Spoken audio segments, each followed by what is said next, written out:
Praise the Lord. अगर अभी आपको तृप्त होना यानी पर्याप्त मात्रा, संतुष्टि और तसल्ली, ये 3 फ़र्क पता चल गया, आपने अगर अपने आप को देखा आप कौन से क्षेत्र में जी रहे हैं। कुछ बातें आपको केवल यीशु का वचन कहता है, वो हुआ तो नहीं वैसा, लेकिन सिर्फ वो कह रहा है तो आपने उसको ले लिया और आपको वो तसल्ली है, ठीक है। और फिर आपको दुख नहीं है क्योंकि यीशु का वचन कह चुका है, तो आपको तसल्ली आ गया है अंदर। कोई बात नहीं है, यीशु का वचन तो है ना, काफ़ी हो गया, ये तसल्ली आ गया। पर्याप्त मात्रा में आपको जितना चाहिए उतना मिल रहा है, तो आप पर्याप्त में जी रहे हैं, आप बस पर्याप्त मात्रा में चल रहे हैं। और तीसरी और एक बात जो है वो संतुष्ट में, यानी कि आप उस क्षेत्र में जी रहे हैं कि आपका सब कुछ नहीं तो भी कोई ऐसा क्षेत्र है जीवन का जिसके अंदर आपने ऐसा एक समय ले लिया कि अब आपको लगता है कि अब मुझे कुछ नहीं चाहिए, अब मुझे ये बात नहीं चाहिए, अब मुझे नहीं चाहिए। क्यों? क्योंकि मुझे पूर्ण रूप से मैं उसमें से होकर निकला हूँ बाहर, अब मुझे ये नहीं चाहिए। ओके। जो व्यभिचारी स्त्री थी, जो सामरी स्त्री थी, वो पानी भरने के लिए आई थी, वहाँ पर यीशु मसीह को उसने देखा और वहाँ पर यीशु मसीह के साथ उसका बात हो गया। वहाँ पर यीशु मसीह ने उसको बोला, अगर तू समझ लेती कि मैं कौन हूँ तो तुझे ऐसा जल मिल जाता जो मैं दे सकता हूँ। वो कौन सा जल है जिसके लिए तुझे कभी फिर पानी भरने के लिए आने की ज़रूरत नहीं पड़ेगी। वो प्यास मिटाने वाला जल है, हमेशा के लिए प्यास मिटाने वाला जल है। वो हो गया संतुष्टि। तो संतुष्टि किस में आता है? पर्याप्त मात्रा में नहीं, तसल्ली के मात्रा में नहीं। संतुष्टि प्रभु यीशु जो हमको बोल रहा है वो प्राप्त करने के बाद हमको संतुष्टि आ जाता है। ओके। उस हर एक हमारा जो ज़िंदगी का रास्ता है, हर एक बात में हमको ऐसा एक समय आ जाना चाहिए जैसा प्रभु यीशु मसीह ने चेलों से कहा, जब मैंने तुमको गांव में सेवा करने के लिए भेजा तब तुमको मैंने बोला था कि पैसों की चिंता नहीं करना है, लेकर नहीं जाना अपने साथ, कुछ लाठी नहीं लेकर जाना अपने साथ, और इस प्रकार से कुछ उनको निर्देशन दिए थे, सूचनाएं दिए थे। और उसने पूछा, क्या तुमको उस समय कोई घटी हुई? तो चेलों ने कहा, कुछ भी नहीं। ओके। वैसे ही एक वचन ऐसा भी लिखा हुआ है, जब परमेश्वर ने हमको बोल दिया है कि वो हमारे साथ है, वो हमें कभी नहीं त्यागेगा, तो हमको कोई घटी नहीं होगी। ऐसा भी वचन है, इब्रानी की पत्री में भी हमने पढ़ा है, और भी दूसरी जगहों में हम उस वचन को पढ़ते हैं। तो इसका मतलब क्या बनता है कि संतुष्ट कहाँ से आता है हमारे अंदर? वो परमेश्वर हमारे साथ होने की वजह से। प्रभु यीशु जो हमको कह रहा है कि तुमको दोबारा कुछ प्राप्त करने का या ढूंढने का या तरसने का अवसर नहीं रहेगा, प्यास नहीं रहेगी, तो उसका मतलब क्या है? वो एक हमारे एरिया ऑफ लाइफ के बारे में बता रहा है जिसके बारे में हमको अभी तक मालूम नहीं है।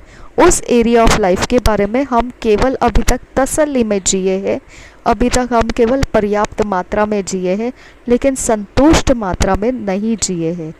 जिसको यीशु मिल जाता है, संपूर्ण यीशु उनके अंदर हो जाता है, उसका ख़त्म, आगे का लाइफ वो कंप्लीटली सेटिस्फाइड, कंप्लीटनेस, फुलफिल्ड, परिपूर्ण जीवन उनका शुरू हो जाता है। परिपूर्ण जीवन, ओके। वो परिपूर्ण जीवन संतुष्टि है। वो परिपूर्ण जीवन के लिए यीशु मसीह आया, और वही परिपूर्ण जीवन हम मसीहों के अंदर ना होने की वजह से हमारा लेफ्ट हैंड में पर्याप्त मात्रा में चल रहा है सब कुछ, राइट हैंड में तसल्ली में चल रहा है सब कुछ, लेकिन सेटिस्फैक्शन, संतुष्टि कहीं नहीं है। ओके, अब आपको ध्यान देना है, संपूर्ण जगत के अंदर अगर हम देखेंगे तो हर एक इंसान झूठ के ऊपर भरोसा किया है, धोखे के ऊपर भरोसा किया है, नाश का जो ज्ञान रहता है उसके ऊपर भरोसा कर रखा है। ओके, अगर हम उनके सामने खड़े होंगे तो हमको क्या दिखाई देता है कि हमको परमेश्वर का वचन पता है, हम जानते हैं परमेश्वर का वचन क्या कहता है। अब अगर हम खुद जानते हैं परमेश्वर का वचन क्या कहता है, और वो ही वचन, वो लोग भी मनुष्य है जो जगत के अंदर है, लेकिन वो लोग नहीं जानते हैं। लेकिन वो लोग क्या जानते हैं फिर? वो लोग जो जानते हैं उसको हमारे पवित्र बाइबल में लिखा गया है, वो लोग झूठ को जानते हैं, वो लोग धोखे को जानते हैं, वो लोग नाश के रास्तों को जानते हैं, उनके नाश की बुद्धिमानी को वो जानते हैं। ठीक है, तो इसका मतलब क्या हो गया? वो लोग भी कुछ तो जानते हैं और हम लोग भी कुछ तो जानते हैं। ओके, जब हम उनके हृदय के बारे में हम बोलने जाएंगे तो उनका हृदय पूरी तरह से सेटिस्फाइड है, संतुष्ट है झूठ में। ओके, उनको उस झूठ में से बहुत कुछ मिल चुका है, उस धोखे में से और नाश के रास्तों में से उनको बहुत कुछ मिल चुका है और मिलता जाता है, और वो आशा रखते हैं, तसल्ली रखते हैं, और वो आगे का रास्ता और भी उसी में बिताना चाहते हैं। ऐसे लोगों का हृदय अगर हम चेंज करने की कोशिश करेंगे तो वो केवल परमेश्वर का आत्मा ही उनको बदल सकता है। हम लोग उनकी ज़िंदगी के ऊपर 10 बातें बोल सकते हैं, हम लोग उनकी ज़िंदगी के विषय में 10 न्याय कर सकते हैं, हम लोग उनके ज़िंदगी के विषय में दोष लगा सकते हैं।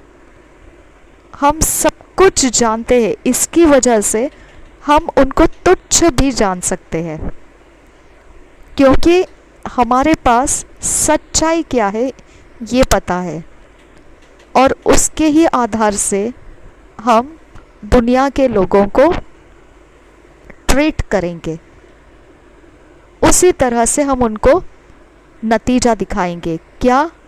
ये गलत है, ये गंदे हैं, ये तुच्छ लोग हैं, ये बेकार है, ये व्यर्थ है, ये बिल्कुल बेरहम है, ये बिल्कुल अटपटा है।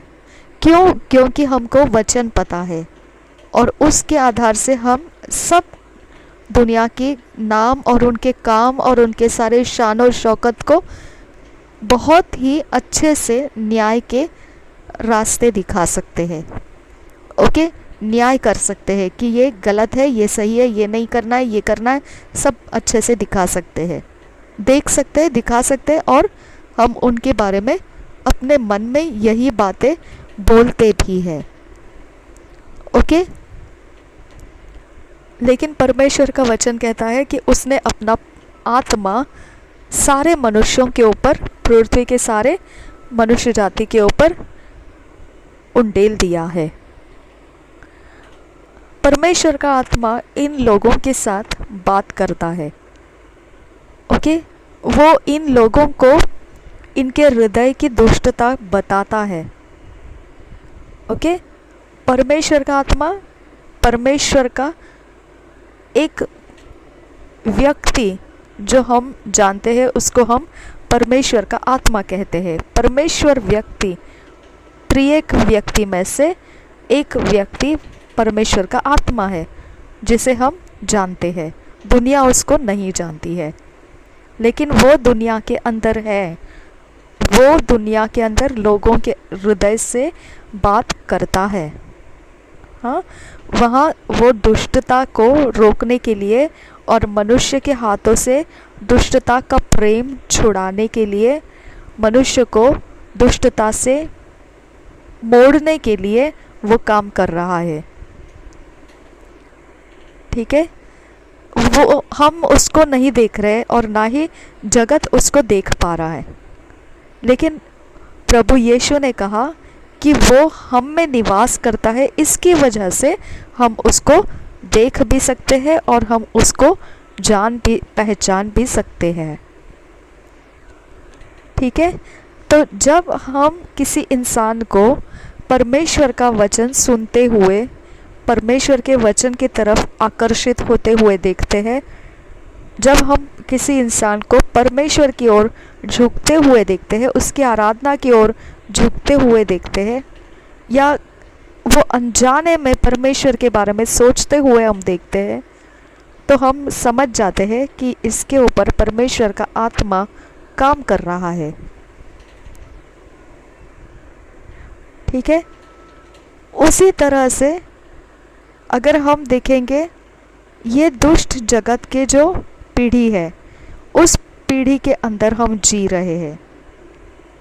हाँ, अगर इस पीढ़ी के अंदर देखेंगे दुष्टता करता है कोई, तो वो चाहे जानते हुए करता होगा या ना जानते हुए करता होगा, लेकिन उसको भी दुष्टता का आत्मा उसमें उसको मनाता है, दुष्टता करने के लिए मनाता है। ठीक है, उस दुष्टता के ही जनरेशन में से हम पीढ़ियों में से आए हुए लोग हैं। हमको परिवर्तित किया परमेश्वर ने, हमको नया जन्म दे दिया।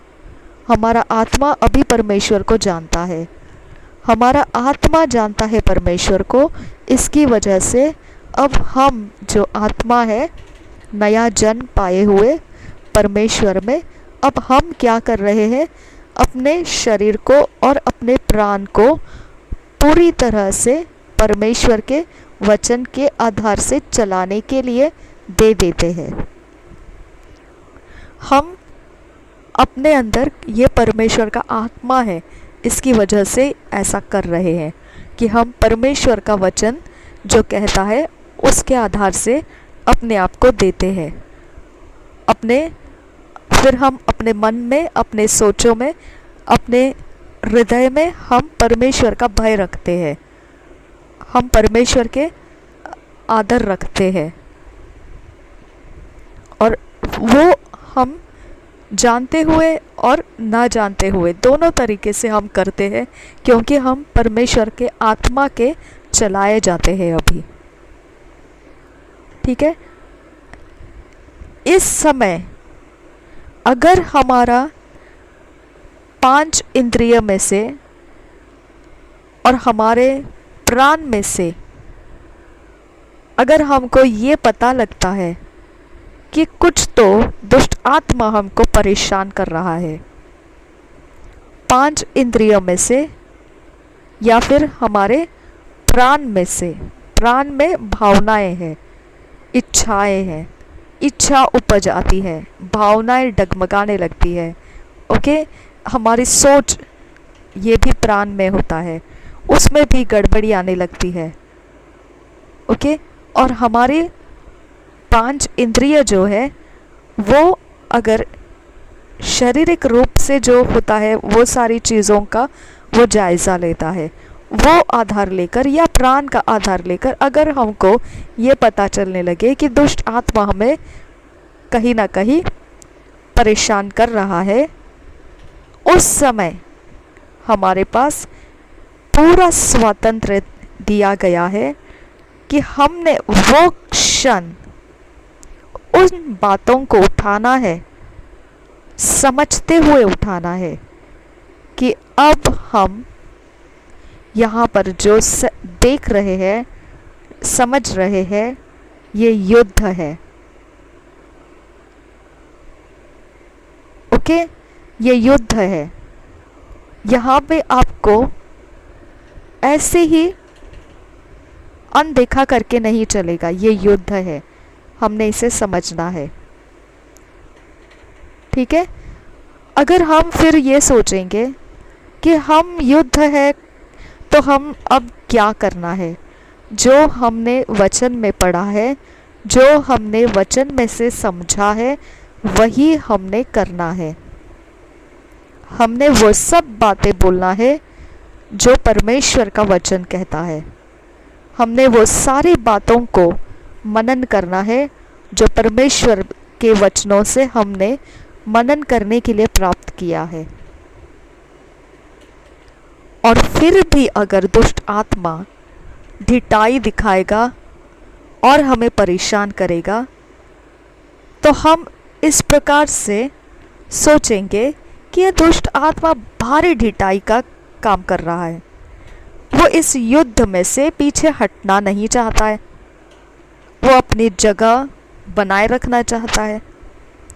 तो हम इस प्रकार से सोचते हैं कि ये बहुत ही ज़्यादा ज़ोर चाहिए इसको हटाने के लिए, जो अब मेरे पास नहीं है। ये हो गया शैतान का झूठ जो आपने विश्वास कर लिया। ठीक है।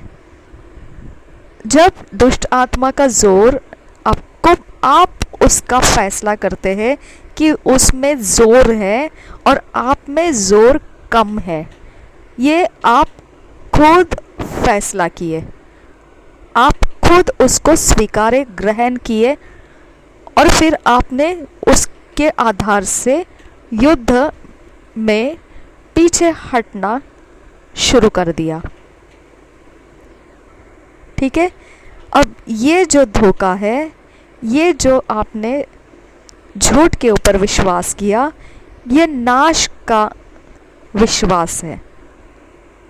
और ये पहले ही जो हम पर आक्रमण करता है, उसके पास दुष्ट आत्माएं हैं, वो इस प्रकार से हमें सोचने के लिए सोचे दे सकते हैं। इसके लिए मैंने आपको कहा कि आप तृप्त है, पर्याप्त मात्रा आपके पास है, या फिर आप संतुष्ट है, या फिर आप तसल्ली में है। तीनों में से आप खुद जांचिए। अगर आप संतुष्ट हैं तो आप ऐसे झूठ के बातों के ऊपर कभी भी अपना विश्वास नहीं लाएंगे। अगर आप पर्याप्त मात्रा में जी रहे हैं, अगर आप तसल्ली के रास्ते जी रहे हैं, तो फिर आप ऐसे झूठ के बातों के ऊपर विश्वास करेंगे और आप सोचेंगे ये दुष्ट आत्मा ज़्यादा ताकतवर है और मैं कम ताकतवर हूँ। ये झूठ है, ये सच नहीं है। अब मैं आपको इसके आगे बताना चाहती हूँ। आपको यही कारण है, बहुत ध्यान से अपने आप को जांचना है। क्या आप पर्याप्त मात्रा में जी रहे हैं, या फिर आप तसल्ली के रास्ते जी रहे हैं मसीह में, या फिर आप संपूर्णता में जी रहे हैं। पूर्ण रूप से आपको पूरा सब कुछ प्रभु यीशु में है, ये आप विश्वास नहीं, आपको पूर्ण रूप से मालूम होना चाहिए कि जब प्रभु यीशु मसीह में है तो हमारे पास सब कुछ है। हमको लिए हुए नहीं चलना है, कुछ भी हमको लिए हुए नहीं चलना है। ओके। हमको अपने हृदय के ऊपर दोष को लेकर नहीं चलना है, हमको अपने मन के अंदर डर को लेके नहीं चलना है, हमको अपने मन के अंदर कोई बात की चिंता लेके नहीं चलना है, हमको अपने कोई भी हिस्से में, जीवन के कोई भी हिस्से में अपने आप को कमज़ोर देखते हुए नहीं चलना है। चाहे वो होश में रहते हुए या होश के बिना, हम पूर्ण रूप से मसीह है।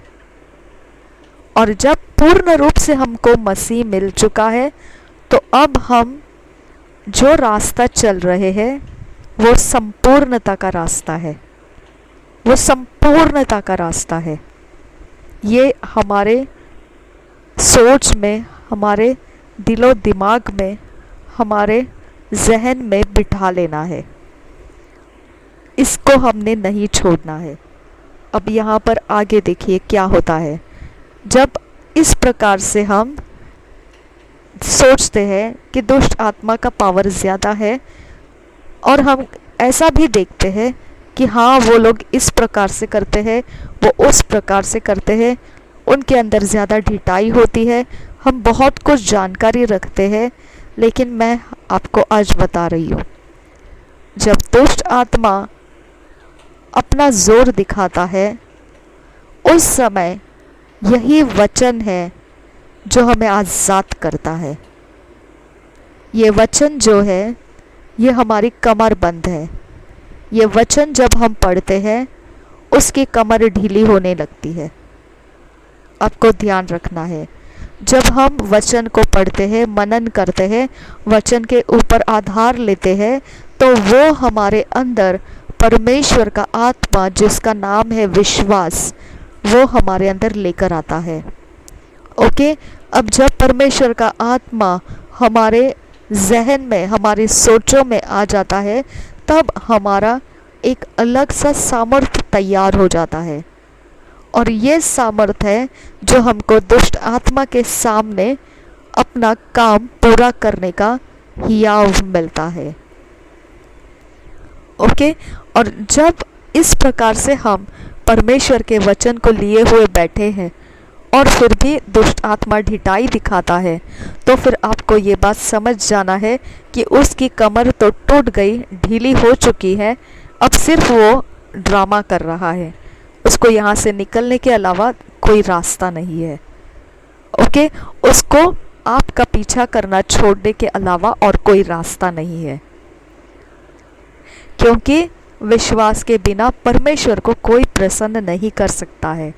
जब हम परमेश्वर का वचन के सुनने के द्वारा ही विश्वास आता है ये जानते हैं, तो फिर परमेश्वर का वचन जब हम पढ़ते हैं तो हम विश्वास को सुन रहे होते हैं, और विश्वास हम में निर्माण हो रहा होता है, जन्म ले रहा होता है, और एक हमारे अंदर एक शिफ्ट तैयार हो जाता है, एक उपज तैयार हो जाता है, और जो उपज हमको हर समय के लिए कामयाब होने के लिए मिलता है, हर पल के लिए हमें जयवंत होने के लिए मिलता है। ठीक है, तो विश्वास सिर्फ करना काफ़ी नहीं है, उसके साथ साथ आपको वचन लेना है। अगर विश्वास और वचन इकट्ठे आप लेकर चलते हैं तब आपका रास्ता सही रहता है। और तब ये जब आपको नखरे दिखाएगा दुष्ट आत्मा, तो आपको समझ जाना है ये सिर्फ नखरे है, इसको ख़त्म होना ही होना है, उसके लिए दूसरा कोई मार्ग बचता नहीं है। अब मैं आपको बताती हूँ इसके अंदर सीक्रेट क्या है। जब हम इस प्रकार के दुष्ट के आक्रमण के जो भी हमारे दिलो दिमाग को पता चलता है, और हम इस प्रकार से परमेश्वर का वचन ऊंचा उठाते हैं और ऊंचा उठाते रहते हैं, और जितना देर हम वचन ऊंचा उठाए उतना देर, उतने लंबे समय तक ऊंचा उठाते रखना है परमेश्वर का वचन।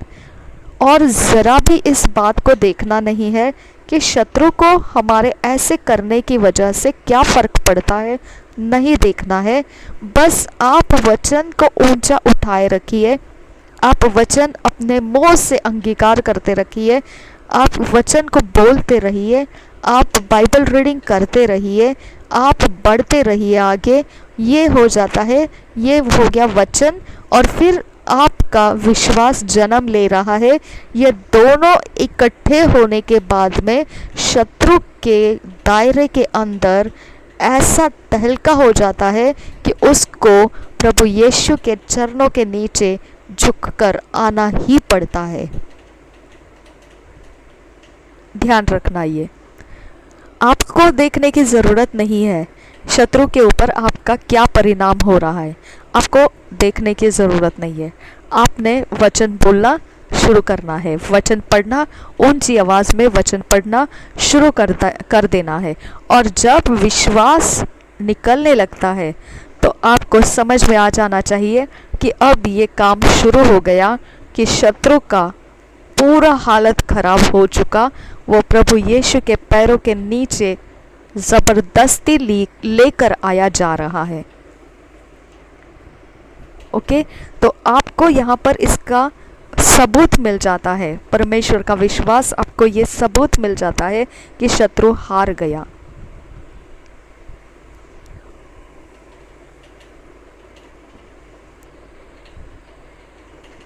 जब हम इस प्रकार से कंटिन्यू करते रहेंगे, निरंतर करते रहेंगे, तो फिर यहाँ पे बार बार शत्रु गिरता रहेगा, बार बार शत्रु का वार गिरता रहेगा, बार बार शत्रु की हानि होती रहेगी।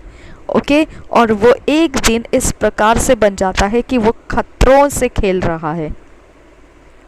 ठीक है, वो खतरों से खेल रहा है, क्योंकि आप जब परमेश्वर के साथ और विश्वास आप में उपज रहा है, आप परमेश्वर के दृष्टि में है और परमेश्वर आपको देख रहा है, आप परमेश्वर के साथ होने की वजह से परमेश्वर का संपूर्ण स्वर्ग आपके लिए एकदम तैयार खड़ा रहता है, आपके सामर्थ्य के लिए, आपको बढ़ने के लिए, आपको संभालने के लिए, उस युद्ध में आपको जीत कर देने के लिए वो तैयारी में आपके साथ साथ चल रहा होता है।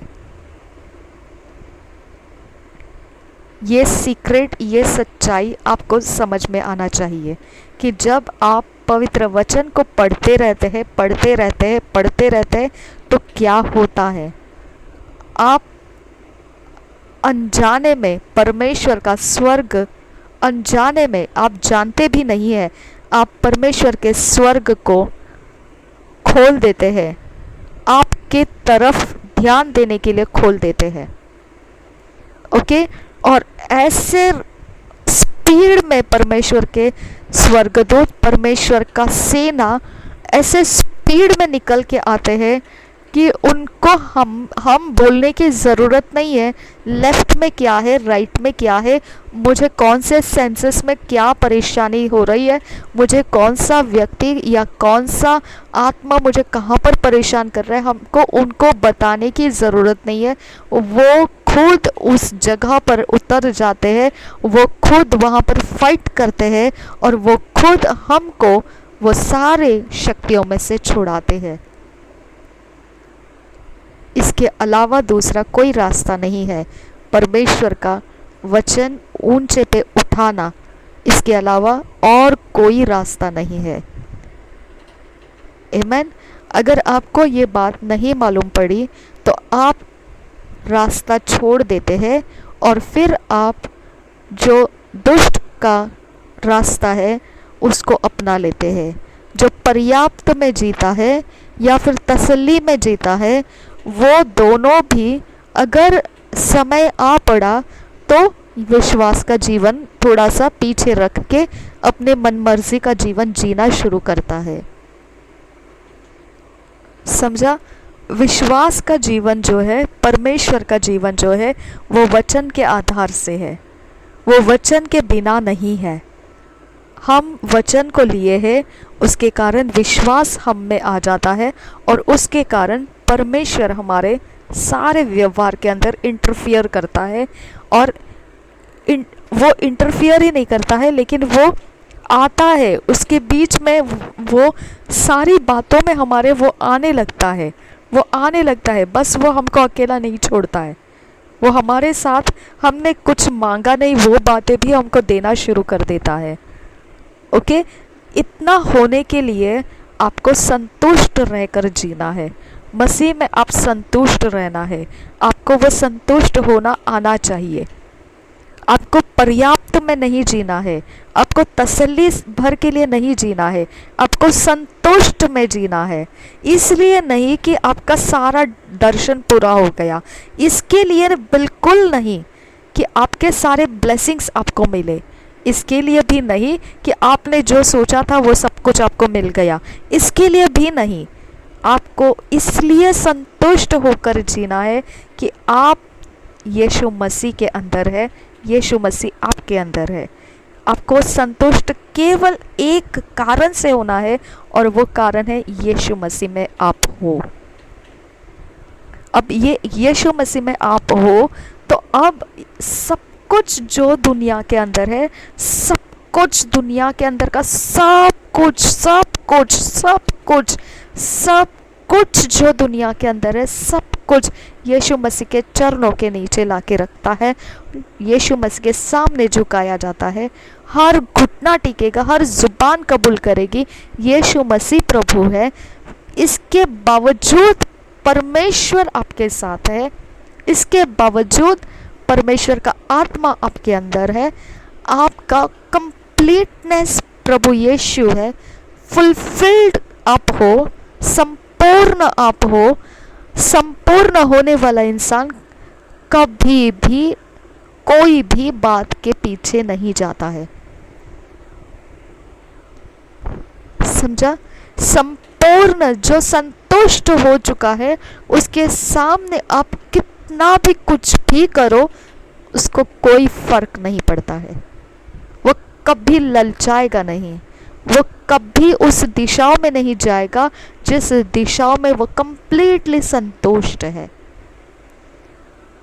तो ये शरीर की अवस्था है कि हम जिस बात में संतुष्ट हो जाते हैं, हम उस दिशा में नहीं जाते हैं।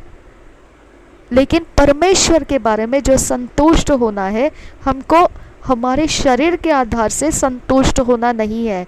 हमारे अंदर ये बात आ जाता है कि जब सारी सृष्टि का मालिक मेरा पिता है, तो मेरे लिए कुछ बाकी ही नहीं रखता है। वो मुझे कुछ सोचने की ज़रूरत नहीं है। आपको मैं और एक्सप्लेन नहीं कर सकती है इसके बिना। मुझे कुछ देखने की ज़रूरत नहीं है कि मैंने कितना धन कमाना है, मैंने कितने इस्टेट कमानी है, मैंने कितनी चैरिटी करनी है, मैंने कितने लोगों को बचाना है, मैंने कितने लोगों को सेवा करना है, मैंने कितना कुछ करना है, मैंने कितना कुछ करना है, मैंने क्या क्या करना है, मैंने ये करना है, मैंने वो करना है। हमको कुछ देखने की ज़रूरत नहीं है, क्योंकि संपूर्णता का वो परमेश्वर है माय फ्रेंड्स, वो संपूर्णता का परमेश्वर है। हम सिर्फ उसके हाथों में एक इस प्रकार से हो जाना है, अगर वो कहता है करो, एकदम जॉयफुली रिजॉइसिंग उसे पूरा करना है। अगर वो कहता है मत करो, जॉयफुली रिजॉइसिंग हमें नहीं करना है।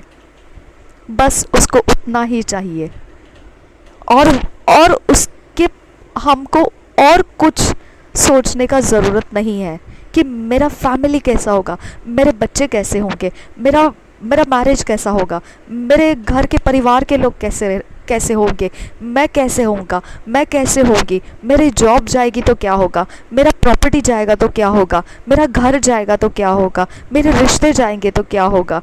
जो भी है, जैसा भी है, जो भी आप, ये सारा जो है, ये सब कुछ जो है, आप पर्याप्त मात्रा में जीने की वजह से आपके अंदर ये सब सवाल रहते हैं, और आप तसल्ली में जीने की वजह से ये सब सवाल रहते हैं।